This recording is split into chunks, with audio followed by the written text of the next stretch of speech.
बड़ी सुंदर गीत के संकेत मिलत हमरे मास्टर जी जे भी जुड़ल बा ऐसे से हम प्रणाम करते बड़ी सुंदर गीत के संकेत के हमरे मनोज भैया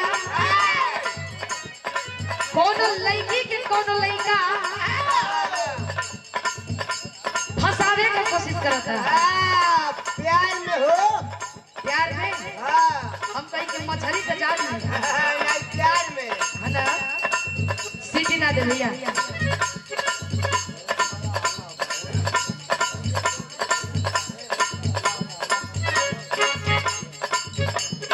कहता कि सुना अगर ये घंटी में फट गई तो समझ ला कि चालिए ना जैसे प्यार से कहा था कि लवर बना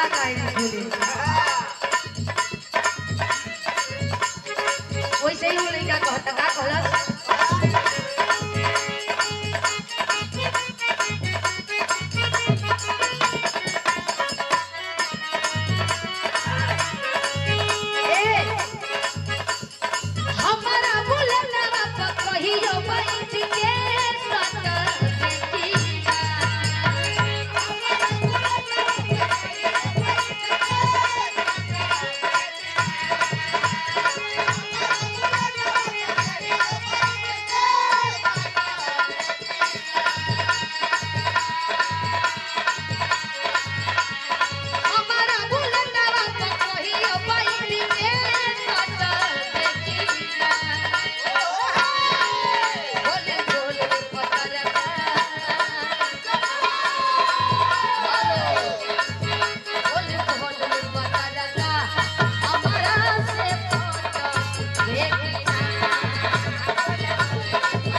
भी 14 फरवरी बीत गई अब ऑन राउंड एक बात और कलश लगा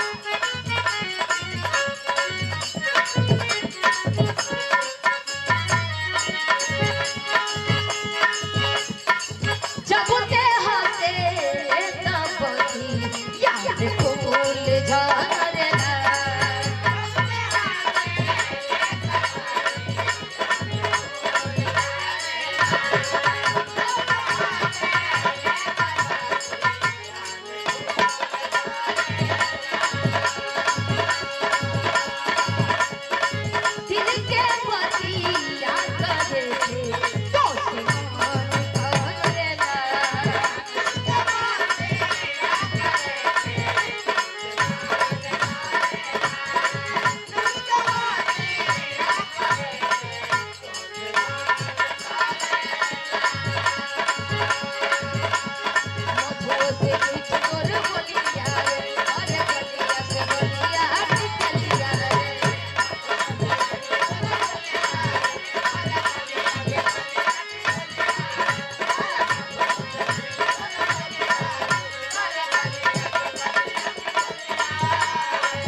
शानदार आशीर्वाद 200 रुपया और लोकनाथ यादव जी गौरहट से शानदार ये 200 रुपया देकर के हौसला बढ़ाओ कैसे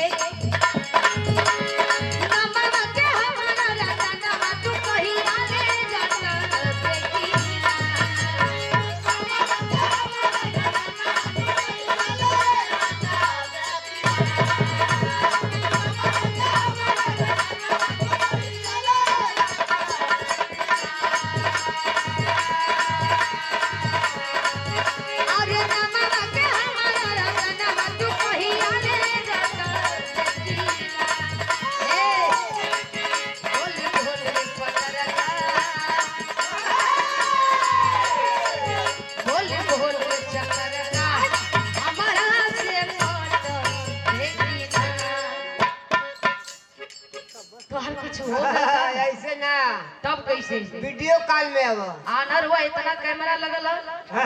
हमारे बीच में अतिथिगण आ रहे हैं, स्वागत है, अभिनंदन है। का गथवा वीडियो कॉल में हाँ हो अच्छा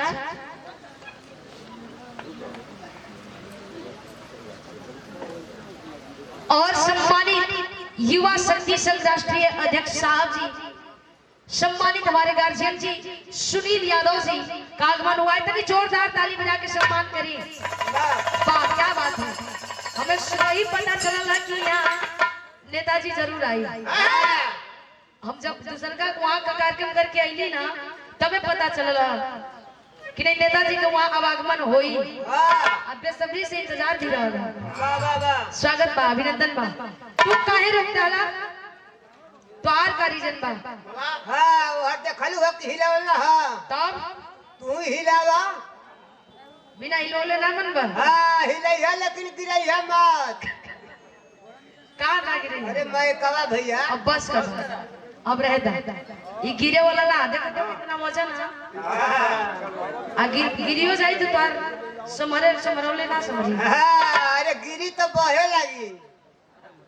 का कहे लगी? अरे चनुअर कपार में खून बहे लगी भैया। अच्छा ना खून बही तो आवा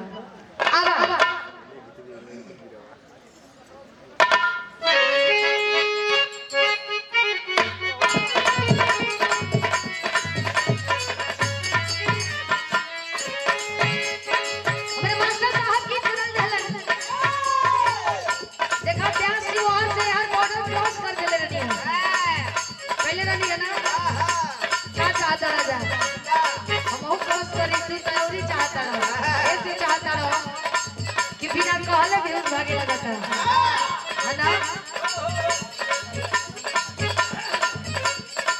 संकेत रखा हरले बाड़ा तकिया हो जब दिया चलिए राजा।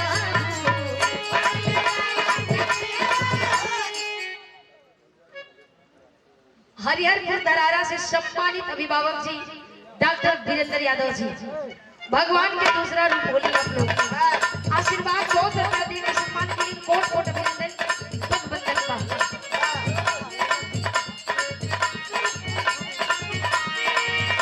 ये सही है। दोनों दुल्हन के गवना भाई आज हम ससुरा गई बेचारी ये कहीं दो दिन में परेशान हो गई अपने दुल्हा से। दुल्हावा ही नहीं खुरफाती रहो जैसे ही पूरा फाट मचावता रहा। देखो हम कलिया की वो बंद पड़ा लग कपड़े से। हेलो ध्यान दो कहाँ बा ऊपर आवाज ना निकलनी आवत है।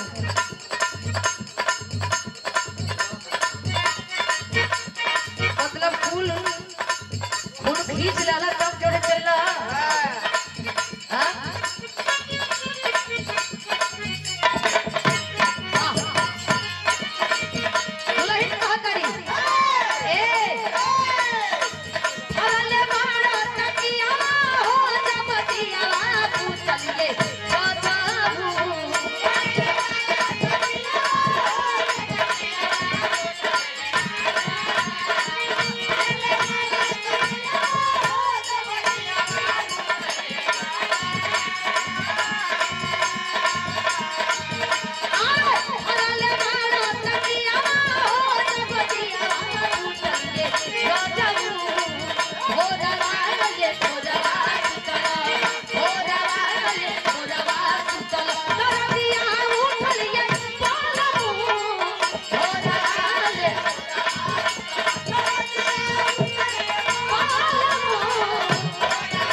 और दिखाई सम्मान आई डबल राइटर जी गुरु जी टुनटुन यादव जी महानुभाव जी के द्वारा ये आशीर्वाद आई 5 500 रुपया कोट कोटि नंदन अभिनंदन। और ये श्री कृष्णा इंटरप्राइजेज तेलियानी बहतिया गाजीपुर से हमारे महानुभाव जी प्रोप्राइटर महेंद्र यादव सहेंद्र यादव जी, आप जी के द्वारा ये आशीर्वाद शानदार 200 रुपया देकर बहुत राहुल जी कोटि कोटि बंदन। बहुत तारीख लहंगा बोला लहंगा पलंगिया हम मसाला और कोमल बदनिया के मसाला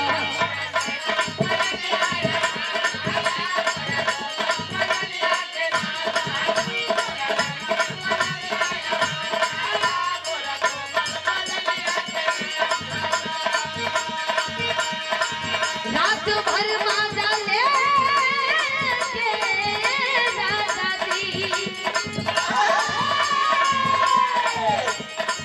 रात भर माजा लेके मोरा के कोयल लगा मोरा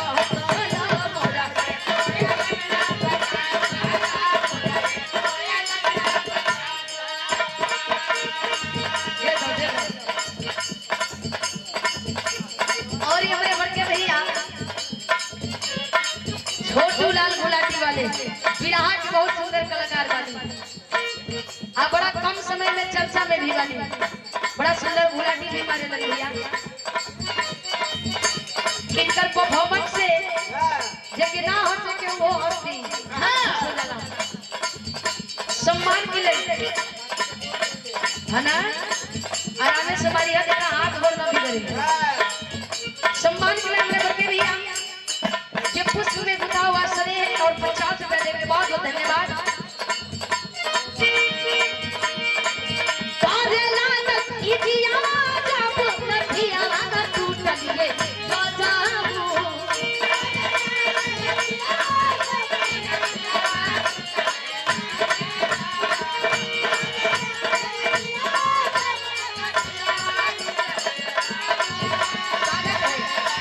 होटल ले लिया लो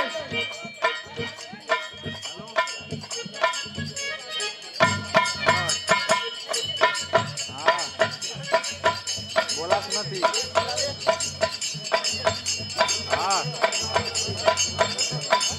हिमांशु भैया की ओर से सम्मान आई सुंदर माला 100 रुपया बहुत बहुत धन्यवाद। और ये दबंग राइटर जी सम्मानित गार्जियन जी गुरु जी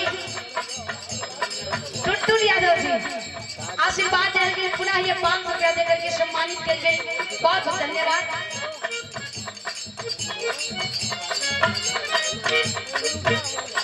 अजय यादव जी हमारे महानुभाव जी के द्वारा ये शानदार आशीर्वाद देंगे।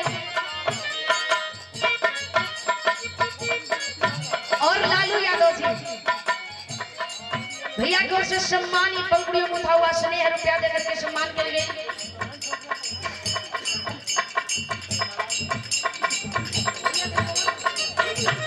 गोलू भैया आप जी के द्वारा ये आशीर्वाद 100 रुपया सुंदर माला देकर सम्मान के लिए बहुत बहुत धन्यवाद। और दबंग ठेकेदार जी सम्मानित हमारे गार्जियन जी मैं बड़ा अदब से नाम लेती हूँ नथुली ठेकेदार साहब जी सचिन यादव आपके सुपुत्र हैं भैया की ओर से आशीर्वाद आएगा 100 रुपया और सुंदर माला के साथ में। प्रदीप यादव भैया के द्वारा आशीर्वाद सुंदर माला के साथ में 100 रुपया। अनिल यादव बड़के भैया के द्वारा आशीर्वाद आई सुंदर माला और 100 रुपया कोट कोट बंधन।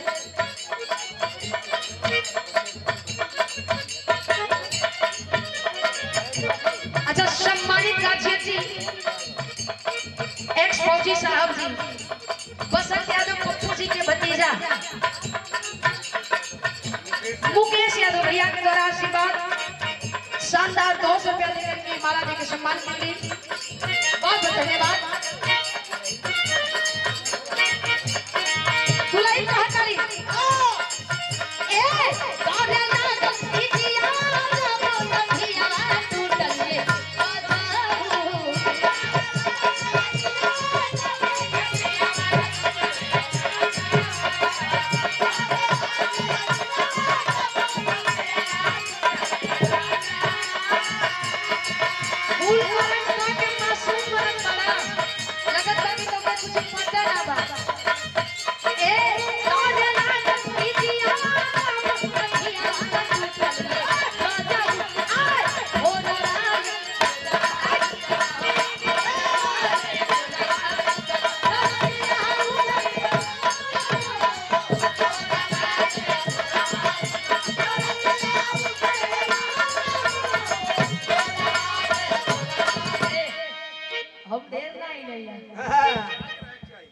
हम देर ना इलेला कम में इलेला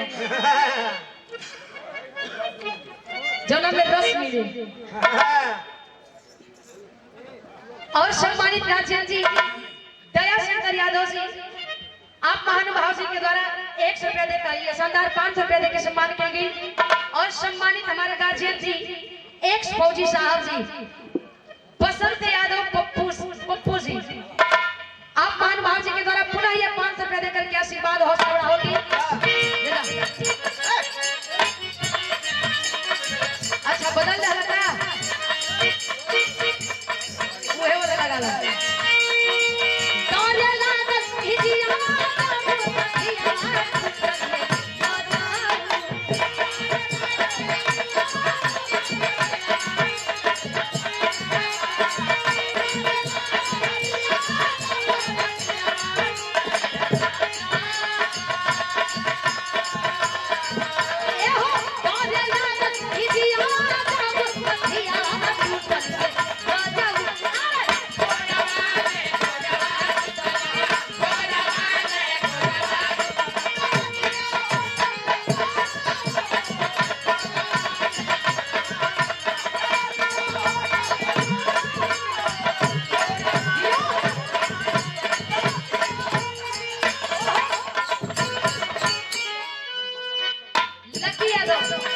बबुआ की ओर से सम्मान आएगा 1 रुपया। और ये हमारे महानुभाव जी डबल ठेकेदार जी सम्मानित गार्जियन जी नटनी यादव जी महानुभाव जी के द्वारा ये शानदार 500 रुपया देकर के हौसला राहुल जी कोट कोट करते हैं। कैसे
शानदार आशीर्वाद पूर्वी के भाव पर हमारे महानुभाव जी दया शंकर यादव जी आप गार्जियन जी के द्वारा ये शानदार 500 रुपया देकर के हौसला बढ़ाया गया। चरणन में मन कोट कोट वंदन आशीर्वाद की कामना बा। आई सुंदर और से गीत सुने के मिलल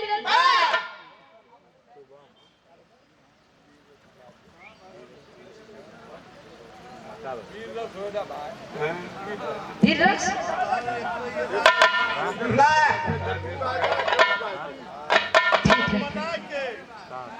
ठीक आवा एक ठो धीरज के विराज सुने के मांग बा गार्जियन लोग